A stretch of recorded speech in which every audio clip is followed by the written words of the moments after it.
The Choice, a story of attitude. In the bustling, often stressful world of New York City's restaurant scene, there was a manager named Jerry who was something of a legend. His reputation didn't stem from culinary genius or business acumen alone, but from a quality far rarer, an unwavering, infectious positivity. Jerry was perpetually in a good mood.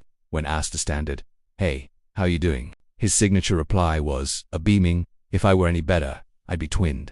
This wasn't just a hollow catchphrase. Jerry's attitude had a magnetic effect. It was observed that waiters and staff from his previous restaurants would often quit their jobs just to follow him when he moved to a new establishment. They weren't chasing a higher paycheck. They were chasing the atmosphere he created. In an industry plagued by burnout and high turnover, Jerry was a natural motivator, an anchor of calm. If an employee was having a terrible day, overwhelmed by demanding customers or a chaotic dinner rush, Jerry would be there, not with empty platitudes, but with a gentle perspective shift, pointing out a silver lining or a lesson learned.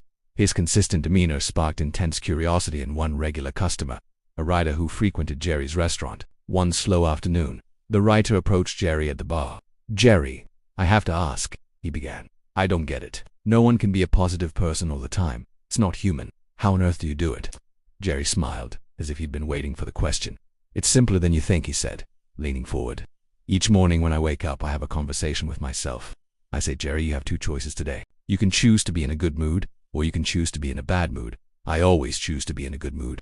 When something bad happens and I can choose to be its victim, or I can choose to learn from it. I choose to learn. When someone comes to me complaining, I can choose to sink into their negativity, or I can offer a positive angle. I choose the positive angle." "But that sounds exhausting," the writer protested. "It can't always be that easy to just choose." "Yes, it is," Jerry insisted, his tone firm but kind. "Life is all about choices. When you cut away all the junk, the drama, the external noise, every single situation presents a choice. You choose how you react. You choose how you allow people to affect your spirit.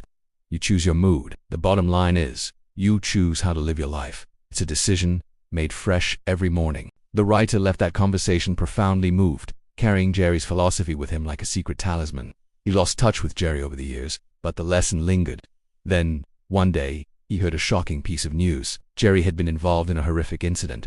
In a tragic lapse of procedure, he had accidentally left the back door of his new restaurant open early one morning. 3 armed robbers entered. They forced Jerry to open the safe, but his hands, trembling with nervous terror, slipped on the combination. Panicking, one of the robbers shot him before they fled. Empty-handed, Jerry was found quickly, rushed to the hospital, and hovered on the brink of death. He endured an arduous 18-hour surgery and weeks in intensive care. Miraculously, he survived, though fragments of the bullets remained embedded in his body, permanent reminders of his brush with mortality. About 6 months after the accident, the writer ran into Jerry. He was apprehensive, unsure of what state he would find the once vibrant man in. He approached and asked, tentatively, "Jerry, how are you?" A familiar, brilliant smile spread across Jerry's face.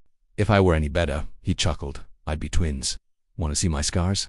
The writer, slightly taken aback, declined to see the wounds but felt compelled to ask the burning question. "Jerry, what went through your mind when it was happening?" During the robbery, Jerry's expression grew thoughtful. "Well, the first thing was practical. I should have locked that back door. A manager's guilt, you know. Then, after I felt the bullet and I was lying on that cold floor, watching my own blood, I remembered my own rule. I had two choices. I could choose to live, or I could choose to die. I chose to live." "Weren't you scared?" "You must have been terrified," the writer exclaimed. "Absolutely," Jerry nodded. "The paramedics were amazing, reassuring me I'd be fine. But when they wheeled me into the ER, I saw the faces of the doctors and nurses. That's when the real fear hit. In their eyes, I could read it plain as day. He's a dead man. I knew then I had to take action to participate in my own survival." "So what did you do?" the writer asked, leaning in. Jerry's eyes twinkled. "There was this big, bossy nurse barking questions at me. She asked, 'Are you allergic to anything?' The room got quiet, waiting for my answer. I took the deepest breath I could manage and yelled, 'Bullets.'" He paused, reliving the moment. Over their laughter, and it broke the tension like nothing else could. "I told them clearly I am choosing to live. Now, please operate on me as if I am alive, not dead." Jerry lived. He lived thanks to the superb skill of his surgeons, yes, but every person involved believed his attitude was a decisive factor in his recovery. He had chosen not to be a passive patient, but an active partner in his own healing. The writer walked away from that encounter with a lesson etched permanently into his understanding. Jerry's philosophy was no longer just an interesting idea for a good day. It was a proven tool for survival on the worst of days. He realized that in our lives, every single day, we are presented with a fundamental, powerful choice: to enjoy our life or to hate it. Circumstances will twist and turn, often outside our control. People will disappoint, accidents will happen, pain is inevitable. But the one thing that remains truly, irrevocably ours that no recession can take, no critic can steal, and no tragedy can wholly corrupt is our attitude, and is the internal lens through which we view the world.